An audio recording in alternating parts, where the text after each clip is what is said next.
And I'm ready, of course, to take your questions. Okay, we'll start in the second row with Reuters.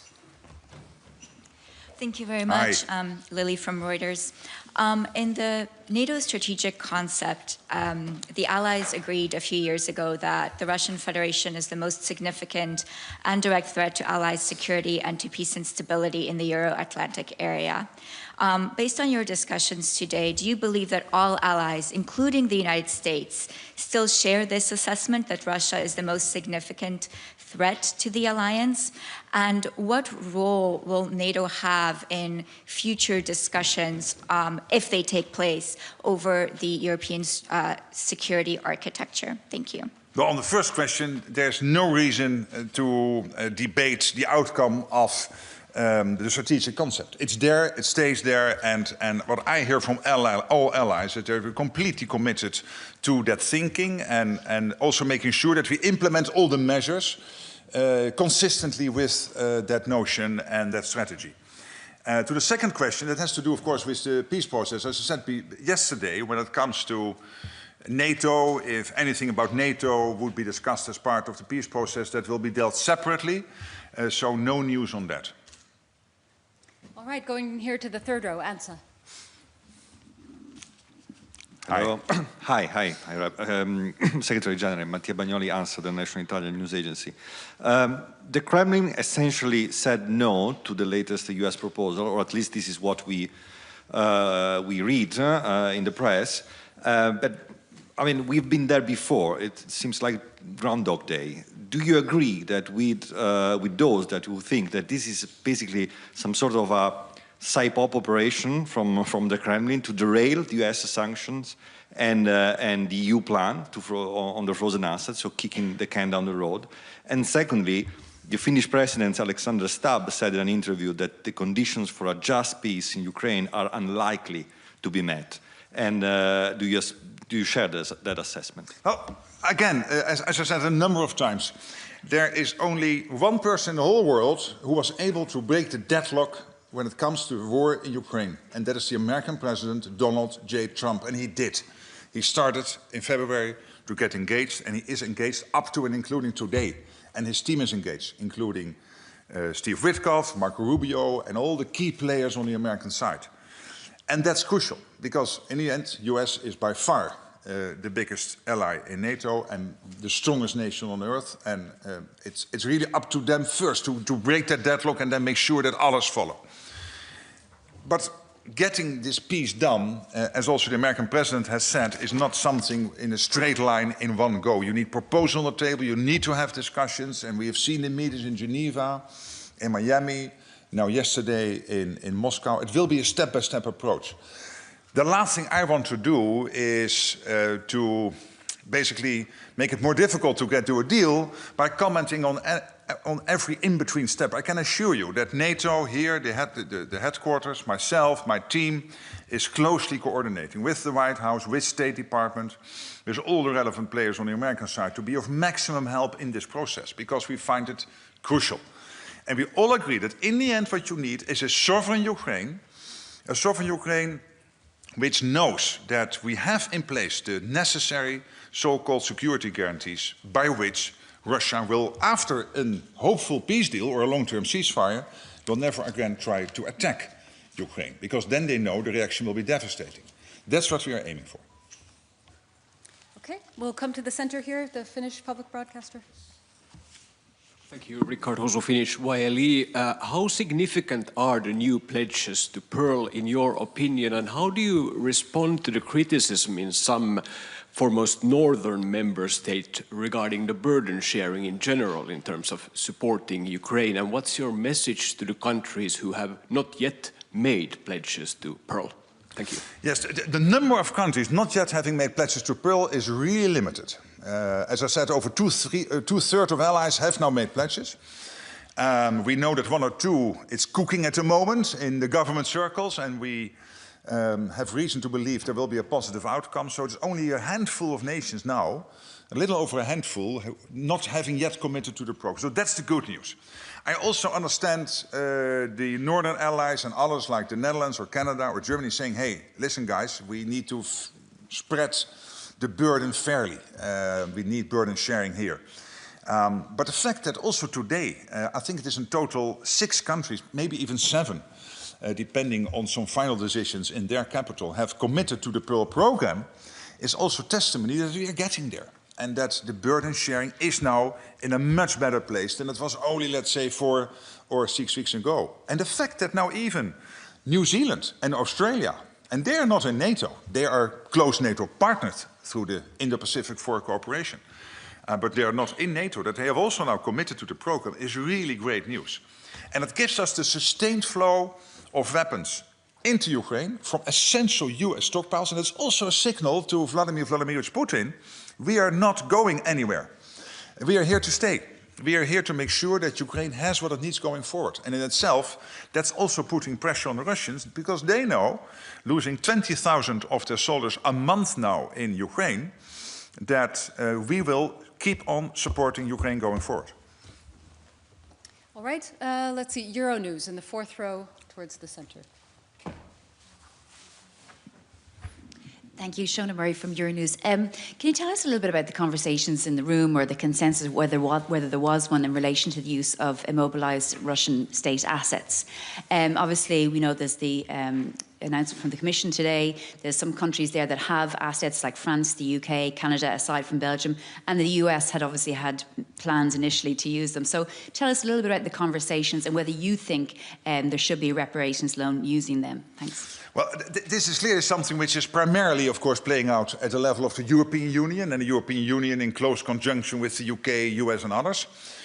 So this was, let's say, indirectly today on the table.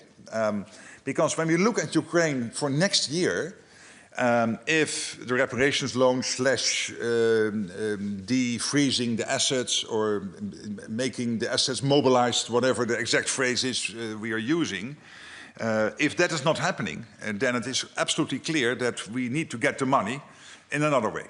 And I felt the commitment in the room, first, to see how far we can get. But again, that's on the EU side of town. First of all, to get this done. And of course, NATO has no formal position. This is really an issue playing out in the EU, and I have the full confidence in the EU senior leadership, including Antonio Costa and Ursula von der Leyen, to steer that discussion. But there was also a clear understanding that if somehow this is not working out, Ukraine cannot be left alone. Then we have to make sure the money is still there, as we have done, by the way, over the last couple of years, because we have been able to get the money necessary for Ukraine also without the frozen assets. But let's see how far we get, because of course it would make things easier. Okay, coming over here to the 3rd row, 3rd seat in. Sir. Thank you very much. Alex Cadier from TVP World. You mentioned hybrid threats. We've seen increasingly brazen attacks attributed to Russia, including the attack on the Polish railways, which put Polish lives at risk. What concrete steps is NATO taking to address, preempt, prevent these escalating attacks from happening again? Well, first of all, let me refer to what Radek Sikorski did, the Polish foreign minister. What he did is he directly linked the support of Poland to the Pearl program to what happened with this railway line. And he said, if this happens again, we will again do more. So Russia, you have to know, we will create these asymmetric reactions. We will not blow up railway lines in Russia, but we will make sure you feel if you do stuff like this. Because it is extremely reckless and totally unacceptable. And of course, the question, I think, still in this particular case is who is exactly behind it. I don't know, but that's up to Poland and our intelligence services to find out in more detail. But he made clear that whatever is behind it, know that we will, as Poland, do more and more and more on Pearl if this happens, and we will also do other stuff. And this is exactly our hybrid strategy, that be it intentional or not, whatever Russia is doing or Belarus is doing, look at the balloons with Lithuania, that we will react in a way of our own choosing, but they will feel it. Okay, we will go to the 4th row, NHK.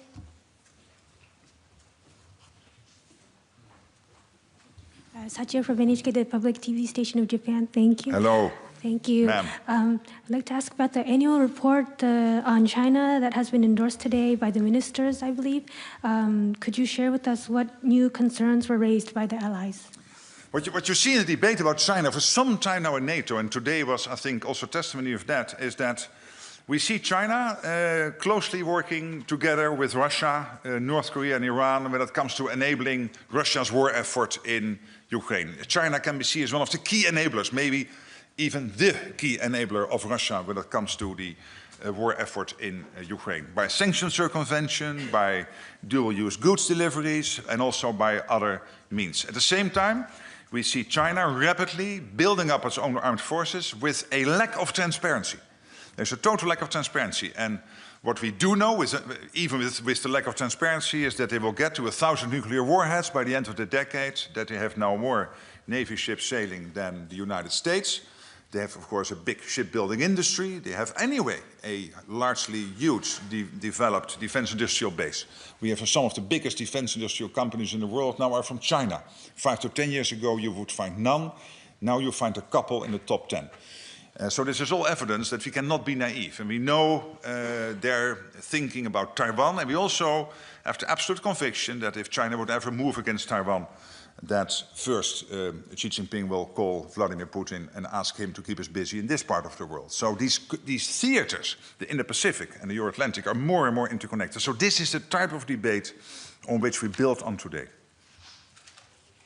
All right, let's come here to the second row. We'll have first Moldova. Thanks. Good afternoon.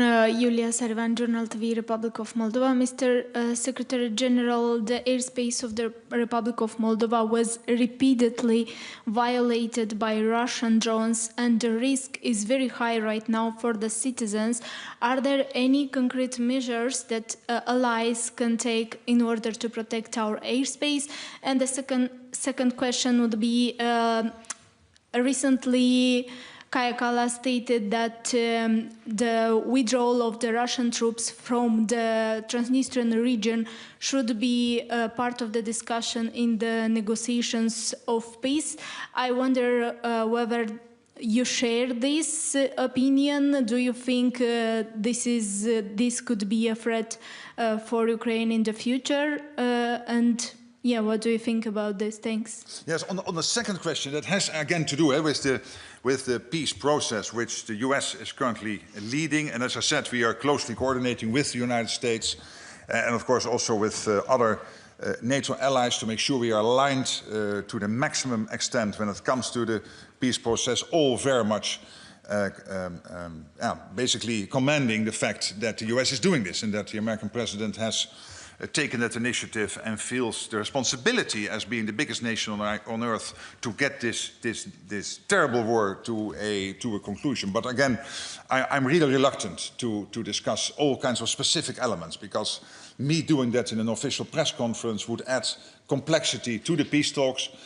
So you have to accept that I'm speaking a little bit blurred on this and not as open as I would like to do. On the first issue, when it comes to airspace violations in Moldova, I can assure you that NATO and Moldova, and also countries like Romania, who is of course very close to Moldova, are closely coordinating with Moldova on this situation. Of course, we're trying to be maximum helpful and also clearly signaling to the Russians that this is reckless and unacceptable. Okay, and just next to her in the second row, Anadolu. Hello, Turkish News Agency Anadolu, Melike Pala. While peace talks too and war in Ukraine going on, we are also seeing that countries strengthen their military policies, such as extending service duration, considering mandatory conscription for all men, and also increasingly including women in mobilization plans.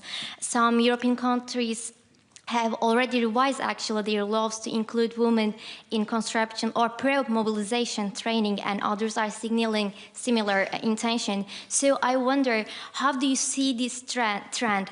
Does it reflect preparation to secure long-term peace in Europe, or a response to potential future conflicts? Thank you. Well, when it comes to making sure that our militaries are to the max prepared for the situation at hand, and we know at the moment that Russia is spending about 40% of its state budget on defense, about $200 billion a year, and their purchasing power with the 200 billion is higher than we in Europe because of a different construction of our economies. They spend about 10% of their GDP now on defense. So given that fact and the rapid build-up of the Russian armed forces means that we have to react, and that is the 5% defense pledge, including 3.5% spent on core defense, and that has to do, of course, with men and women in uniform, but also with making sure that the defense industrial base can deliver the output necessary, like your defense industrial base in Turkey. There are over 3,000 companies, part of that defense industrial base, delivers the output to make sure that we can deter and defend. But then it is up to each nation to decide how do we get enough men and women in uniform. So you will have some nations with conscription, you will have some nations with models which are discussing conscription or make it more voluntary, like for example the recent decisions in Germany. Germany, I understand, there is a constraint by the constitution to also make that offer to the women, the young women in Germany. We see in Norway that in the meantime now 1 in 3 men and women in uniform in Norway are women.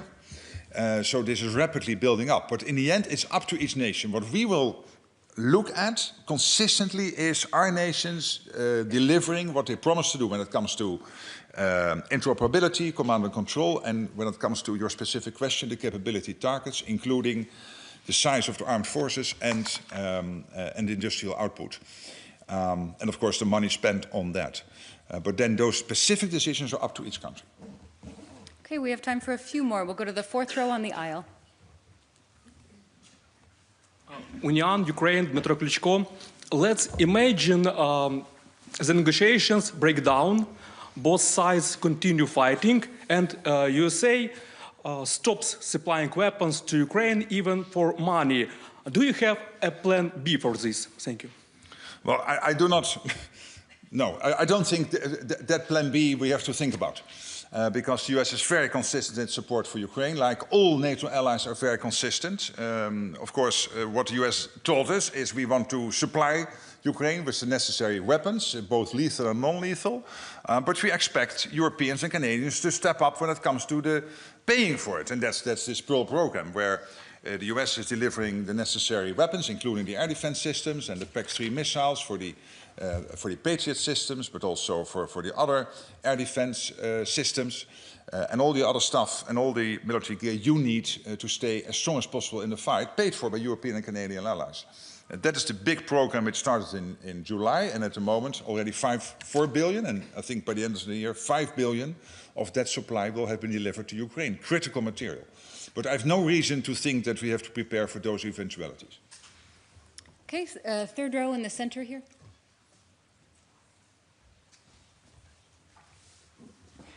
Mikhail Kalinin, The Insider, Russian media in exile. So my question is, what real pressure can NATO put on Russia to end the war, and why should it work? Because by now we don't see that Russia is ready to end the war, and nothing seems to work. Well, there is a peace process ongoing, and let's do the max to make that into a success. But if it is not successful, and what we have done consistently over the last 3-4 years, there's a couple of things. First of all, making sure Ukraine has the weapons it needs to fight the war. And the Pearl Initiative, starting in July and now having delivered at the end of this year at least over 4 billion, but I'm again confident we will get to the 5 billion for the full year, and then of course continuing the program next year of key US supplies to Ukraine, is also putting pressure on Russia, because it shows that we are serious. As I said, we are not going anywhere. We are serious. We will make sure that Ukraine has what it needs to stay in the fight. Secondly, we have the economic sanctions, which are having an impact on the Russian economy. There is only so much Putin can do to paper that over.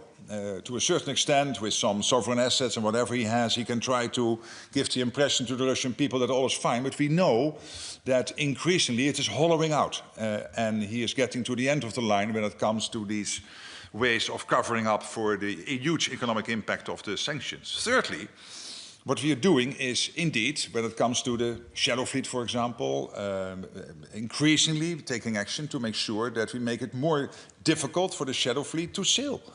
and if they pose a threat to the environment or to whatever vital infrastructure we have in our part of the world, that we'll make sure that we intervene, and that's what we are doing. And all of this is putting pressure, of course, on the Russians, and we will continue doing so. And whenever there is a creative idea to do more, we will do more.